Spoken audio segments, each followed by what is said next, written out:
Welcome to the No Name Brand Podcast. My name is Sashka Hanarapal, actress, singer, dancer, turned brand marketing, sales, and advertising strategist who brands your soul.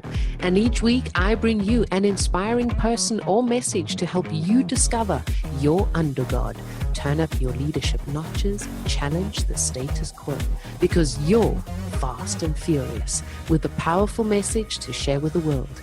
Thank you for taking time out with me today, and without further ado, let's get our creative and wisdom juices flowing.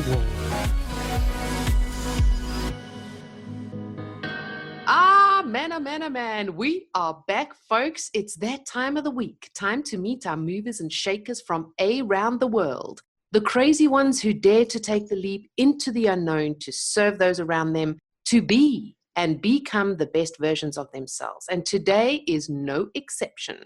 Our next guest could be mistaken for Belle from Beauty and the Beast, not just for her beauty, but for her nature of being, a childhood dream she always wanted to become, just like Belle. Our next guest is a learner who wants adventure and to experience life, and who sees it through the eyes of love, not scared of the ugly of life, but dives into it. She is a psychologist, a philosopher, a spiritual healer, a life and parenting coach. And even though this may sound like she does a lot, in other ways, in the state of doing, she always brings in equilibrium in her life by being. Today's guest is a fascinating woman, multifaceted, with a strong message. Fall in love with yourself so that you can spread the message of love and appreciation to your children, breaking the chains and cycles of the generations for future generations to come. I am super honored to have our next guest here today. So let's delve into today's show with love and fervor. Here she is, ladies and gentlemen, the one and only Karin Monster-Peters. Hello, everyone. I'm so honored to be here. Woohoo! Finally. Oh my God, it's been like forever. I'm so pleased. So I'm going to delve right in, and I want to know from you, how and why was Highly Sensitive created? Ooh, my business has highly sensitive parents. Yeah, well, I've been working with the highly sensitive for the last 15, 16 years. Of course, being highly sensitive myself and having a highly sensitive household. What does highly sensitive mean? What does highly sensitive mean? Well, high sensitivity is a trait. So you're born with it. It's part of your wiring. So it's usually that it's 20% of every population is highly sensitive. And the main characteristic of high sensitivity is the deep processing. So the reason for that is that our brain misses our filter. And our whole brain, a normal brain, a highly sensitive brain, stimuli comes in, input comes in, it filters it out. And what is relevant and what is not. Our brain doesn't have that filter. So when input comes in, our whole brain lights up. Doing research with MRIs and things like that, and you see that our brain lights up completely. So that means that a lot of input comes in our brain, and our body processes that, has to process much more than a non-highly sensitive brain. And the deprocessing means that then that goes into our system, and we start doing a lot of things with it. Like how? For me, highly sensitive means, my perception of highly sensitive is that you're weak, that you're emotional, that you're always crying. No, it's not sentimental. It just means that your brain, I am not sentimental at all. I don't have a romantic cell in my body. When my husband comes home with something like flowers, I'm like, those guys. Me too. I don't know why. I'm like, no. He proposed in a romantic way, and I'm like, get up. What are you doing? I didn't marry in a church or there's not about sentimentality. It's about how your brain and your body processes information. It's a trait. So it's not a part of your personality, but it's more about how your body processes information, stimuli. So let's say that deep processing is usually that if something comes in a normal brain, they might just, it came in, not important, I'm going to get it out.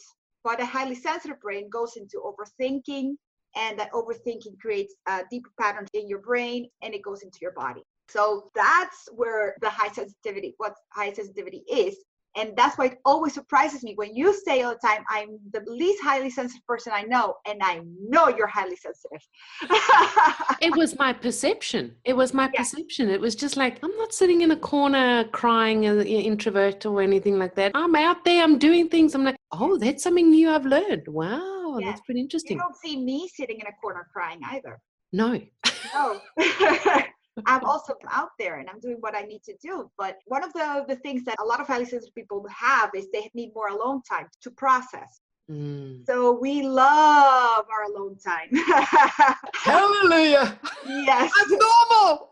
Yeah. So because of all the stimuli, we also need more time than average to process it all. So that's where we need that alone time. Now we love our children, but we also love it when they're out of the house.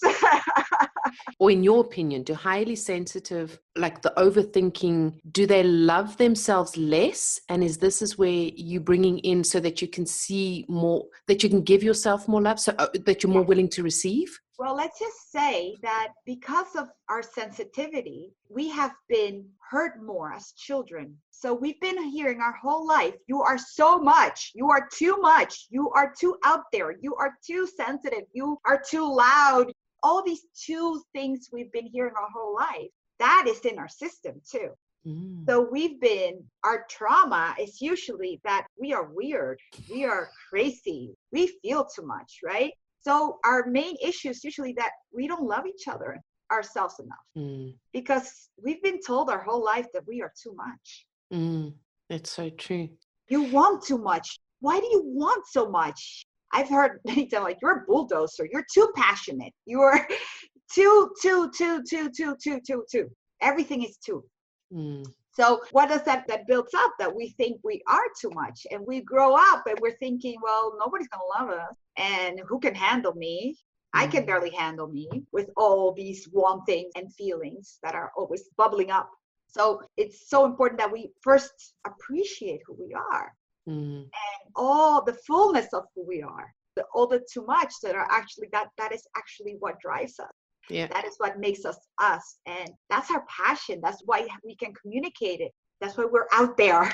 That's we want, all these wantings are part of the wiring as well. And when we can actually integrate that into everything we are. Yeah. And we can actually give that to our children as well, that we say, yeah, good to be all that. Good to be all that, because that makes you you. So when was the time that you saw this and then created your space of highly sensitive, the vibrant healing? When did you come to this place in your business where you were like, okay, I'm putting this all together, or I recognize this? Were you living the opposite and then found out, okay, I need to do some shadow work? Yeah, well, I encountered the gifted part of myself when I was in university, and I didn't realize it was 2001, and it was like, oh my God, this is the thing. And yeah, because I could study this, I could help other people. But the interesting part about giftedness is that the most important part of the giftedness is the intensity. So it's actually the high sensitivity. Nobody says, oh my God, I'm just so smart, what am I going to do with it? No, it's actually the intensity. And I started with helping the parents and the children first. And I was like, oh, this is so important. And then I burnt out completely when my business grew immensely. I had 8 people working for me. And yeah, I was being a manager. I wasn't actually doing what I wanted to be doing. I crashed. I burnt out. I had 2 more kids. I know. Great planning. I was like, yeah, I'm burnt out. Let me make 2 more babies. And there I was at home with 2 babies, and that was freaking me out, and I was actually burning out even more. And I wanted to study a psychotherapy. And there I was, being myself, studying psychotherapy, and my teacher, the professor, after 6 months into the study, and there I was like studying, I was doing and crushing it. And of course, being myself, which is sometimes critical of the material, like this is outdated, new research says this, I found mistakes there, maybe you could correct that. And 6 months in, she says to me, you are too much. Oh. You will never be a good psychotherapist. Yeah, because you are too critical. You want to help too much. You advise too much, You are too helpful. This is a lazy profession. You just have to sit back and let your clients do the work. And she was my supervisor. So I was crushed. I was giving it all. I was top of my class, helping the other students. And yeah, she said, I cannot help you. You cannot be guided, because when we have to pull students back one step, I have to pull you back 20 because you're too fast. You go too hard. You want too much. So basically, she rejected everything I was. Everything I was. And I went into, this was 2012, and I just was a blubbering mess for weeks. I was like, what do I do? Do I change who I am? To me, this study, to me, was going to be 4 more years at least. And I was like, what do I do? So, of course, I emailed all my friends. And what do I do? And she rejected me because she rejected actually what made me me. Yeah. Being exactly that, being a lot, wanting to help, wanting to, oh, you could try this and you can do this. This is me. This has always been me. And my best friend said, what the hell are you doing? Good best friend. And all the things that I wanted to be doing, I wasn't allowed to do according to her norms. But because I was already a psychologist, I could. So she's like, you have all the credentials. Go out and do it. Instead of thinking that you need her approval to do what you want to be doing, go out and do it. Save yourself the 50,000 euros for the study and go out and do it. And I was like, I can do that.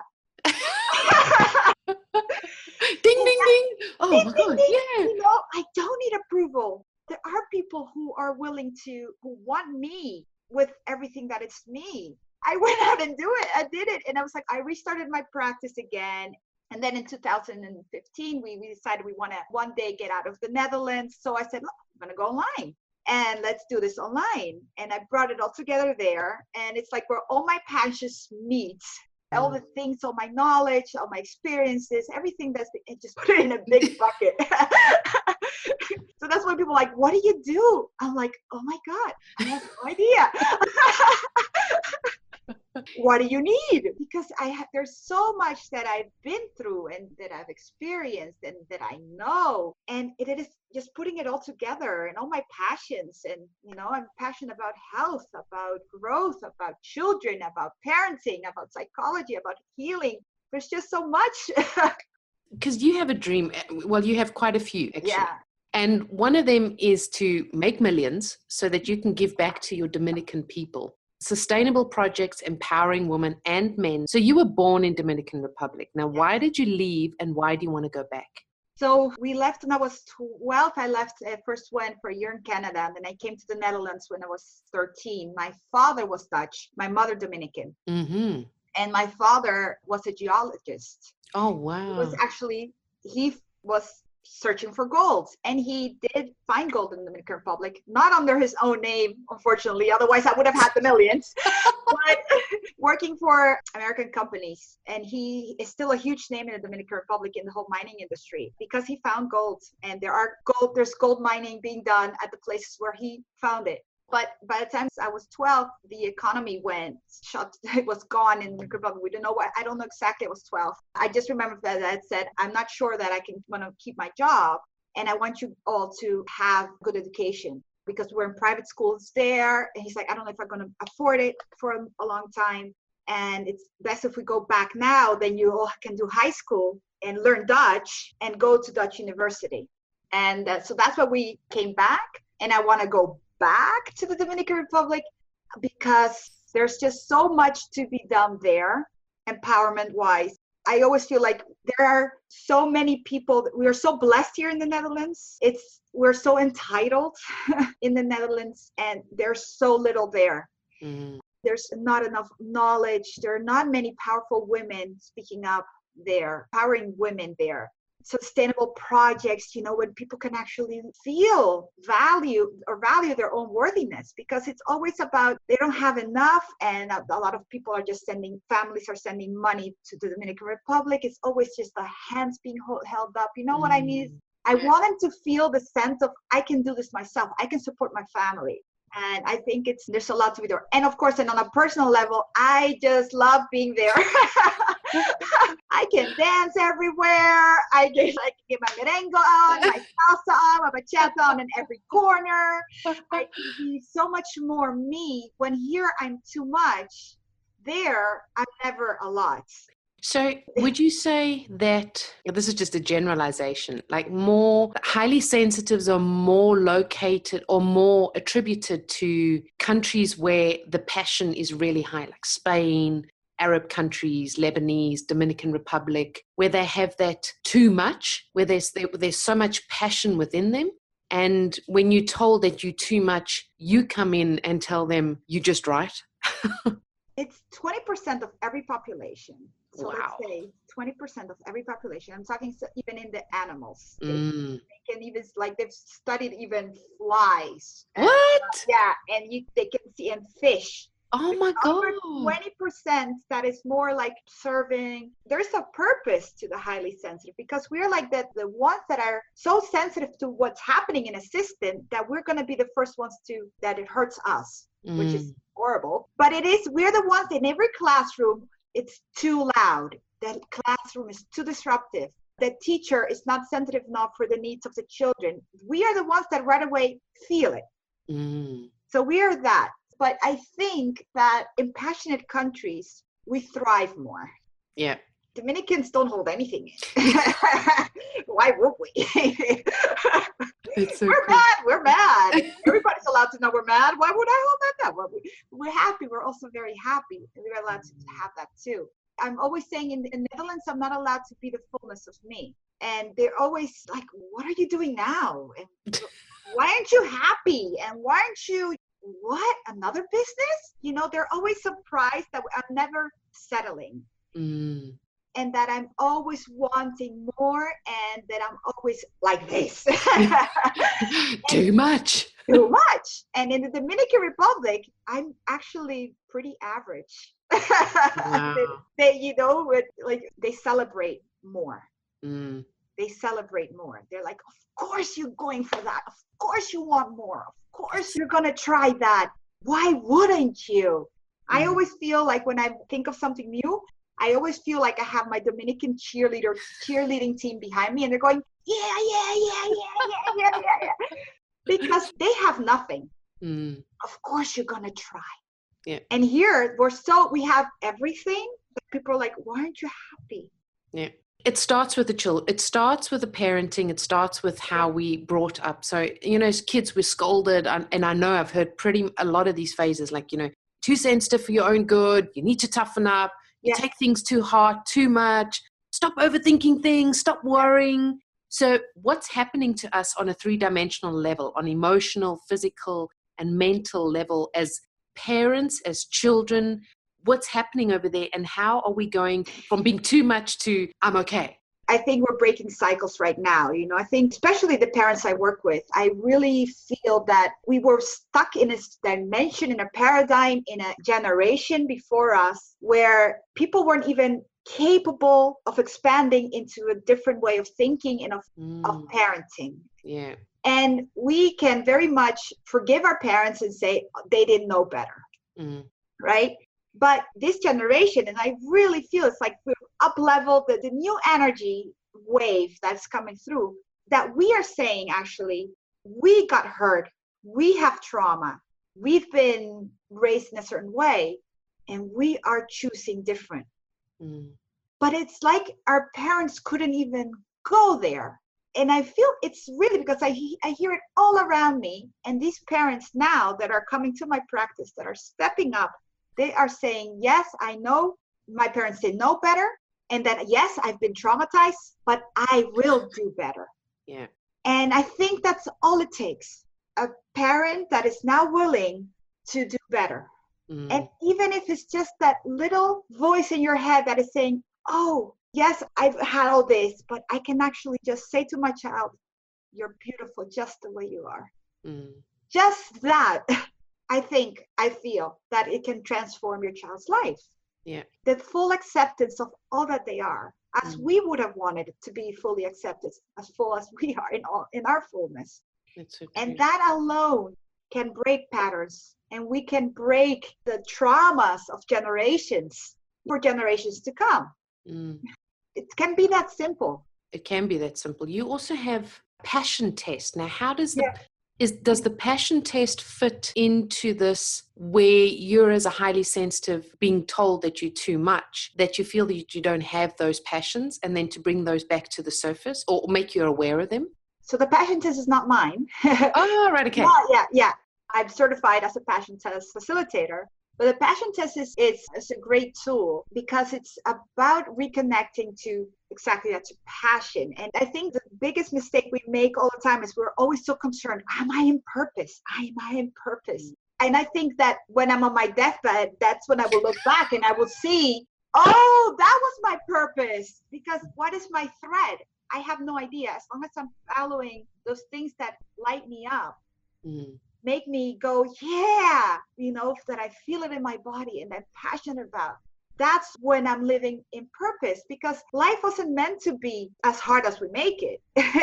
And just really tuning into that deep belly passion, because a lot of people say it's in my heart. I feel it in my belly, and when my hips start swaying, I know I'm in purpose. And the tool like a passion test is really important because we tend to think that we have to have it right and we have to end right now for the future. But I think it's about bringing into the now. What is important to me now? Because what is important to me now is not going to be the same that's going to be important to me in 5 years or in 10 years. Right now, my children are small. They need me more. In 15 years, I hope they're out of my house. And having their passionate lives. So right now, they're in my top 5 because they need me. And if my kids are not doing well, mommy's not doing well either. Yeah. Or the business. Or the business. I can let go when they're doing well. But when they need me, they're going to be coming before other things in my life. Yeah. So that is important to me now. It's not going to be the same in 10 years. So would that say that my relationships are my foundation right now? Yeah. That needs to function so that I can be free to do my other passions. That's cool. I find passion fascinating, and also listeners know that I've had tattooed on my back as well. It's like a huge thing, passion. And it means different things for different people. We're actually coming near the end of the interview, so I have a few questions that I just wanted to answer on. How aware, or what should parents look for passions within their children to strengthen those at that level, that growth level that they're at that moment?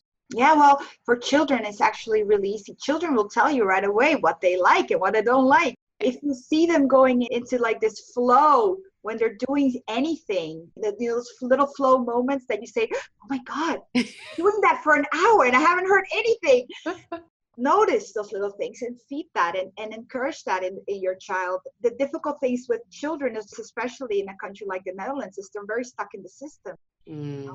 My son was a child that would wake up every morning and say, Mommy, I have this idea, and can we do this, and can we create this, and can we build this, and can we build that? And I would say, yeah, babe, but you first have to go to school for the first. And then by the time they go to school, they're like, Dad, they come home, Dad. And I'm like, I'm tired. So it's very difficult to feed a passion in a child when they're in a system, as is very much in the Netherlands, where they're stuck and we're not allowed to homeschool and everything like that. But it's really about connecting to those little things that when you see your child is very, very kinesthetic, they like to move a lot. Explore that. Help them connect to very different parts of their personalities. Do they like to dance? Do they like to act? Do they, let them express themselves fully without trying to channel that in a way that are you going to be able to make a living out of it?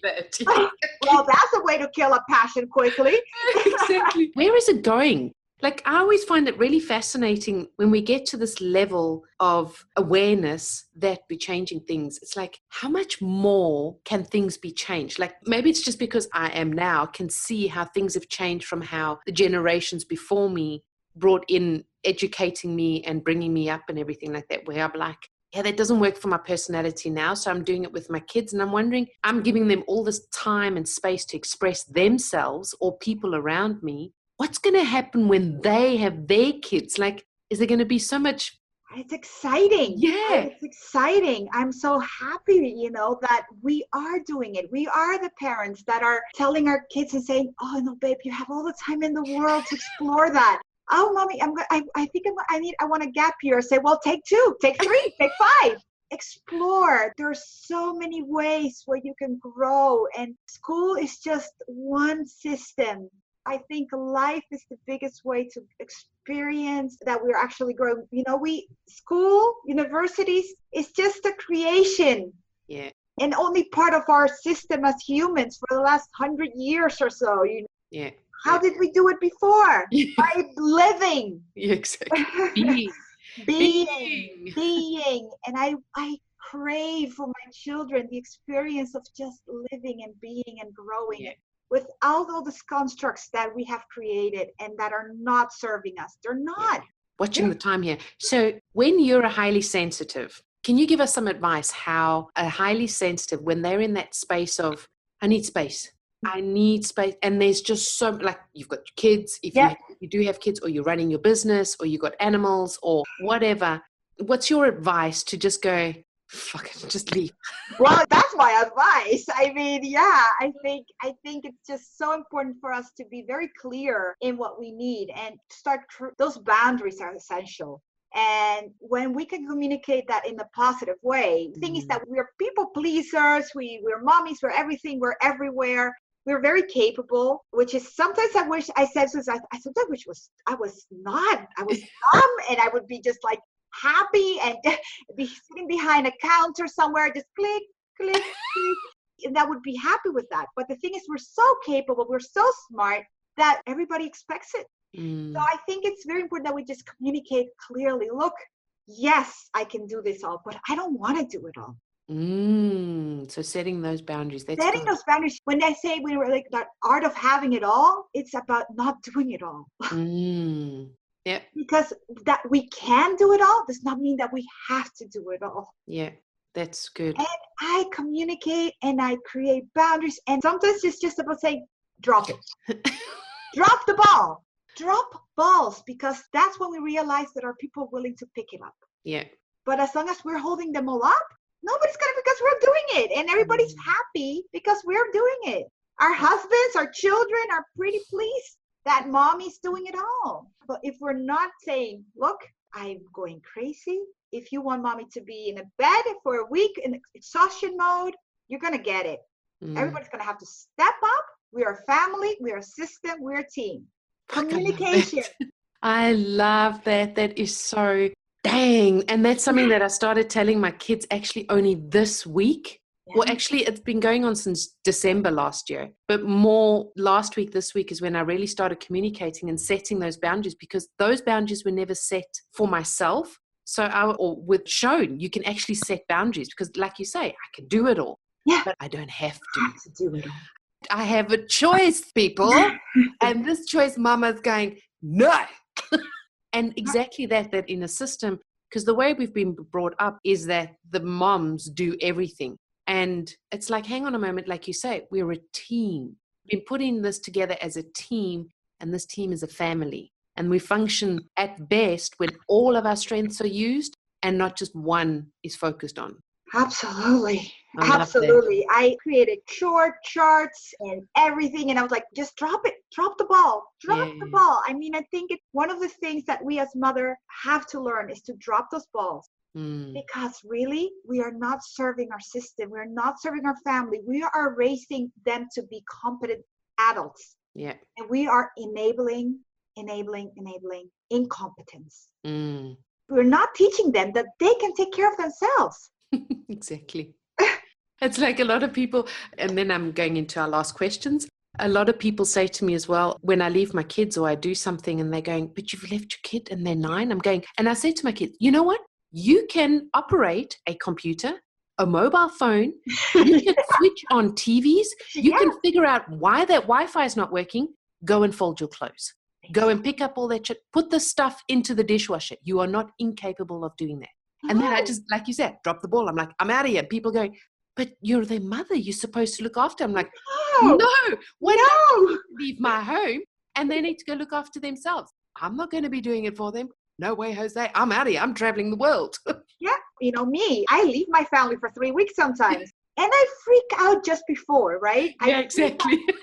I'm like, I go into full freak out mode. You see me at the supermarket, and I'm like almost sobbing because I'm leaving them for 3 weeks, and I'm the mommy, the one that always just makes sure there's food in the house. And for 3 weeks, I'm not going to be the one that makes sure there's food in the house. Yeah.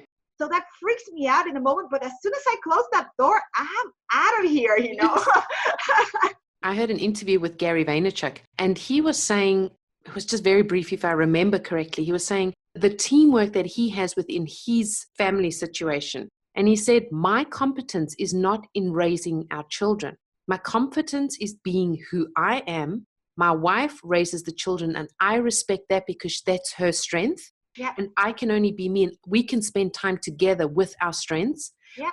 When I'm trying to poke my finger in there, I just cause chaos. And I was like, that is so true. Like, we each have our strengths and working together as that team. So, gosh, we can talk about this forever. So listen, I have 2 questions that I ask all my guests at the end of the show. One of them is, how do you want to change the world or challenge the world doing what you do? Says Monster. Oh, God. I really have no clue. I think I just want people to love themselves so deeply by doing the deep work. I think we are so scared of looking at ourselves. I just want to say there's so much love in those deep shadows of our being. And I think when we do that, we transform ourselves, and we can pass that on to the people that we touch. Yeah. Because we are showing up with all our good, bad, and uglies. And people then realize, oh, it's not that bad.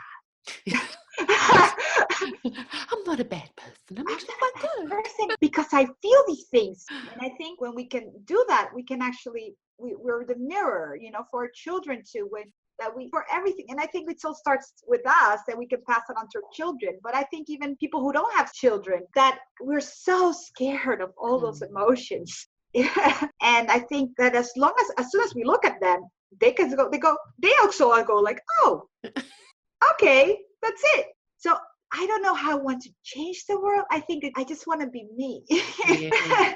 And it's finding of it. I love that. Yeah. I love that. Can you fill in the blanks? These are 3 of my core values. And I'd love to hear your words on what you feel these are. So creativity for you is? Expression.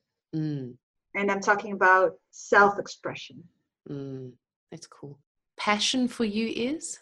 Being. Like that one. Wisdom for you is? Oh, wisdom. What first came up is intuition. Oh. Yeah, because it's just there. Experience. Yeah. Yeah.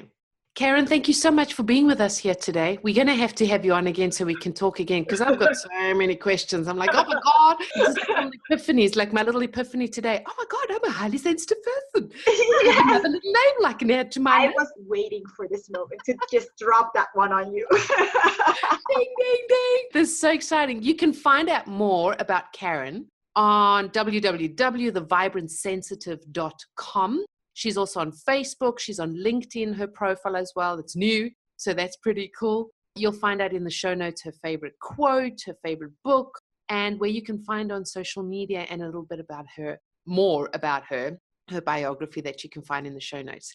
And get in contact with her. Not a problem, because she's rocking, babe. This is our belle, our beauty. Beautiful. Thank you so much for being with us here today, Karin. Thank you so much for having me, Sashka. Awesome. Have an awesome day. Thank you. Thank you. And thanks to the listeners. See you next week. Bye-bye. Dang, that was just supercalifragilisticexpialidocious. I enjoyed having you on board, and please do me and you a favor. Head on over to iTunes, SoundCloud, or Stitcher. Click subscribe, and a super bonus, leave your review and you stand a chance of being announced and advertised on the show. I'm always striving to ensure that your brand is uplifted and empowered. Remember, done is better than perfect. So be sure to subscribe, leave a review, and send in your feedback too. You're the absolute best. Keep rocking.